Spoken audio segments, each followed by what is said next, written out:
बहुत मस्त लग रही हो, आई लव यू। ओहो, पहली नजर में प्यार हो गया। वैसे क्या देखकर प्यार किए हो? जी आपका ढोरी।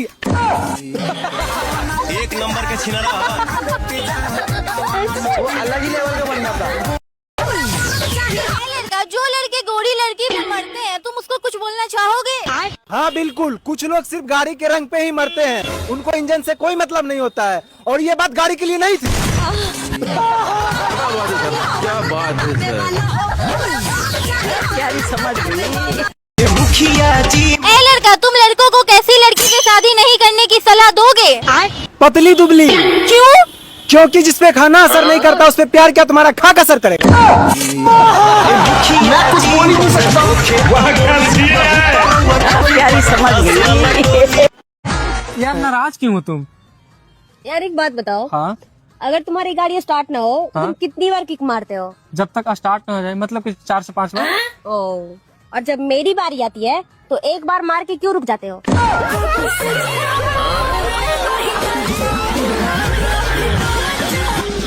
एक छोटी सी मधुमक्खी ने भालू की नाक पर डंक मारा। दर्द इतना तेज था, गुस्से में पागल होकर वो दहाड़ा और अगले ही पल पेड़ पर लटका पूरा छत्ता तोड़ डाला। बस यहीं से उसकी हार शुरू हो गई। हजारों मधुमक्खियां एक साथ उसके चेहरे पर टूट पड़ी। वो जमीन पर लौटने लगा, हर डंक उसके गुस्से को और भड़काता गया। दर्द इतना बढ़ गया कि उसे कुछ दिखाई देना ही बंद हो गया और भागते भागते वो सीधा खाई में गिर पड़ा।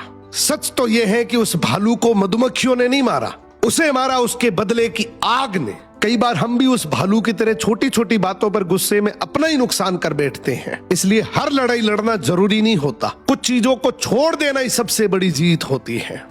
पत्थर तब तक सलामत रहता है जब तक वो पर्वत से जुड़ा रहता है। क्या बात? पत्ता तब तक हरा भरा रहता है जब तक वो पेड़ से जुड़ा रहता है। और इंसान भी तब तक संभला रहता है जब तक वो अपने परिवार से जुड़ा रहता है। क्योंकि परिवार से अलग होकर आजादी तो मिल जाती है, लेकिन सच ये है कि संस्कार, सहारा और पहचान सब खो जाते हैं। बहुत बड़ी बात बोल दी आपने।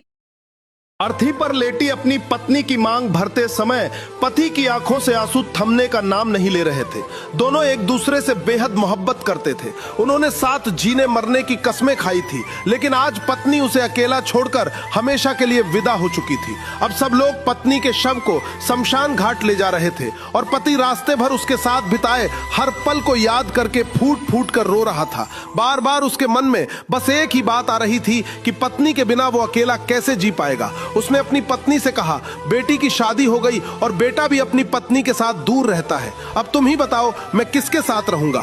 तुम हमेशा कहती थी कि मैं सुहागन ही मरना चाहती हूँ और मरने के बाद मेरी मांग जरूर भर देना। आज मैंने तुम्हारी ये आखिरी ख्वाहिश भी पूरी कर दी। पति अपनी पत्नी का चेहरा देखकर फूट फूट कर रो रहा था। रोते रोते अचानक वो एकदम शांत हो गया और वही पत्नी के पास गिर पड़ा। ये देखकर वहां मौजूद सभी लोग घबरा गए। उनका बेटा दौड़कर पास आया और बोला, उठो पापा उठो। लेकिन जब बार बार आवाज देने पर भी उन्होंने कोई जवाब नहीं दिया तो बेटे की चीख निकल गई। बेटा जोर जोर से रोने लगा। पति भी अपनी पत्नी का साथ छोड़ नहीं पाया और हमेशा के लिए उसी के साथ चला गया। निष्कर्ष, सच्चा प्यार सिर्फ साथ जीना नहीं सिखाता, बल्कि कई बार बिछड़ने का दर्द भी उम्र भर के लिए दे जाता है। अगर आप इस बात से सहमत हैं तो यस जरूर लिखें और ऐसी ही कहानियों के लिए हमारे साथ जुड़े रहिए। एक व्यक्ति को फांसी होने वाली थी। तभी राजा ने उससे कहा, मैं तुम्हारी जान बख्श दूंगा अगर तुम मेरे एक सवाल का जवाब दे सको। सवाल था, आखिर एक औरत सबसे ज्यादा क्या चाहती है? उसने कहा, अगर मुझे थोड़ा समय मिल जाए तो मैं इसका जवाब ढूंढ सकता हूँ। राजा ने उसे 1 साल की मोहलत दे दी। वो जगह जगह घूमता रहा, बहुत से लोगों से मिला, लेकिन उसे कहीं भी सही जवाब नहीं मिला। आखिरकार किसी ने उसे बताया कि दूर जंगल में एक चुड़ैल रहती है जो इस सवाल का जवाब जरूर बता सकती है। वो चुड़ैल के पास पहुंचा और अपना सवाल उसे बताया। चुड़ैल ने कहा, मैं तुम्हें इस सवाल का जवाब बता सकती हूँ, लेकिन पहले तुम्हें मुझसे शादी करनी होगी। उसने सोचा, अगर सही जवाब नहीं मिला तो मेरी जान वैसे भी चली जाएगी, इसलिए चुड़ैल से शादी करना ही बेहतर है। शादी होने के बाद चुड़ैल ने कहा, क्योंकि तुमने मेरी बात मान ली है इसलिए मैं भी तुम्हें खुश करना चाहती हूँ। मैं 12 घंटे चुड़ैल बनकर और 12 घंटे एक खूबसूरत परी बनकर तुम्हारे साथ रहूंगी। अब तुम बताओ, मैं दिन में चुड़ैल रहूं या रात में? वो सोचने लगा अगर दिन में चुड़ैल रही तो पूरा दिन मुश्किल से कटेगा, और अगर रात में चुड़ैल बनी तो रात डर में गुजरेगी। आखिर उसने कहा, जब तुम्हारा मन करे तब परी बन जाना, और जब तुम्हारा मन करे तब चुड़ैल बन जाना, फैसला तुम खुद करो। ये बात सुनकर चुड़ैल बहुत खुश हो गई। उसने मुस्कुराकर कहा, जब तुमने मुझे अपनी मर्जी से फैसला करने की आजादी दे दी है तो मैं हमेशा परी बनकर ही रहूंगी। फिर चुड़ैल बोली, राजा के सवाल का जवाब भी यही है। हर औरत चाहती है कि उसे अपनी मर्जी से फैसले लेने की आजादी और सम्मान मिले। निष्कर्ष, जहां रिश्तों में भरोसा, सम्मान और एक दूसरे की बात की कद्र होती है, वहां जिंदगी आसान हो जाती है। अगर आप इस बात से सहमत हैं तो यस जरूर लिखें, और ऐसी ही कहानियों के लिए हमारे साथ जुड़े रहिए। एक शेरनी का बच्चा गलती से भेड़ों के झुंड के साथ चला गया। अब वो शेरनी का बच्चा उन्हीं भेड़ों के साथ रहने लगा।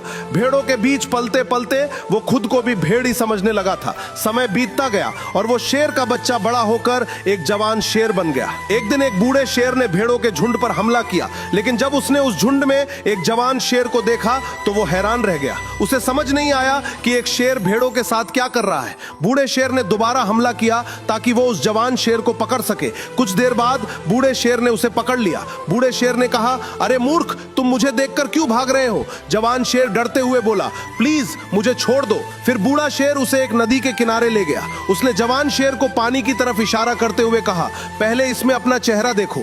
जैसे ही उसने नदी में अपना चेहरा देखा, वो चौंक उठा। उसने देखा कि वो भेड़ जैसा नहीं बल्कि एक शेर जैसा दिखता है। उसी पल उसे अपनी असली पहचान का एहसास हो गया। उसने जोरदार दहाड़ लगाई और उसकी दहाड़ से पूरा जंगल थर्रा उठा। निष्कर्ष, कई बार हम भी दूसरों की बातों में आकर खुद को कमजोर समझने लगते हैं, जबकि सच ये है कि ताकत हमारे अंदर पहले से ही होती है, बस उसे पहचानने की जरूरत होती है। अगर आप इस बात से सहमत हैं तो यस जरूर लिखें, और ऐसी ही कहानियों के लिए हमारे साथ जुड़े रहिए। एक राजा जिसने अपनी 3 रानियों की परीक्षा ली। राजा ने उन्हें एक काम दिया। राजा ने कहा, 1 घंटे के भीतर बगीचे में जाकर सबसे अच्छे फल चुनकर लाओ। इसके लिए राजा ने उन्हें एक थैला दिया और कहा, यह थैला पूरा भर कर लाना होगा। पहली रानी ने सोचा कि राजा सिर्फ सबसे अच्छे फल ही पसंद करेंगे, इसलिए उसने काफी समय लगाकर सबसे अच्छे फल चुने। लेकिन अच्छे फल ढूंढने में इतना समय लग गया कि उसका थैला पूरा नहीं भर पाया, सिर्फ आधा ही भर सका। दूसरी रानी ने सोचा कि काम तो सिर्फ थैला भरने का है। उसने नीचे गले सड़े फल भर दिए और ऊपर कुछ अच्छे फल रख दिए ताकि देखने में सब ठीक लगे। तीसरी रानी तो बहुत आलसी निकली। उसने सिर्फ 10 मिनट में पूरा थैला भर दिया, लेकिन फलों से नहीं बल्कि घास, पत्तियों और सूखी टहनियों से। उसने सोचा, राजा कौन सा खुद थैला खोलकर देखने वाले हैं। जब दरबार में तीनों रानियां पहुंची तो राजा ने कड़ा आदेश दिया, इन तीनों को 3 महीने के लिए अलग अलग कोठरियों में बंद कर दो। इन्हें खाने के लिए कुछ नहीं दिया जाएगा। ये अपने अपने थैले में जो भरकर लाई हैं अब वही खाएंगी। ये सुनते ही तीनों रानियां हैरान रह गई। ये कहानी सिर्फ उस राजा और 3 रानियों की नहीं है, बल्कि हमारी और आपकी भी है। भगवान ने भी हमें यह जीवन दिया है ताकि हम अपने कर्मों से अच्छे फल जमा कर सके।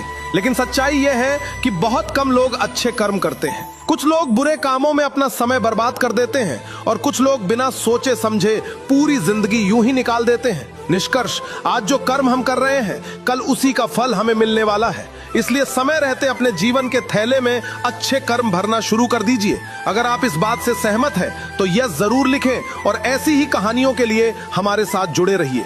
सफलता की हर सीढ़ी पर आपको एक कुत्ता मिलेगा, मगर याद रखना, आपको हर कुत्ते से उलझना नहीं है, मुंह नहीं लगना, बस आगे बढ़ते रहना है। और ये बात कुत्तों के लिए नहीं थी। कभी मौका मिले तो उन लोगों के अंतिम संस्कार में जरूर शामिल होना जो जिंदगी भर दूसरों की जमीनें हड़पते हैं, दूसरों की आत्मा दुखाते हैं। जरा देख कर तो आना, जाते समय वो कितनी जमीन जायदाद साथ लेकर जाते हैं।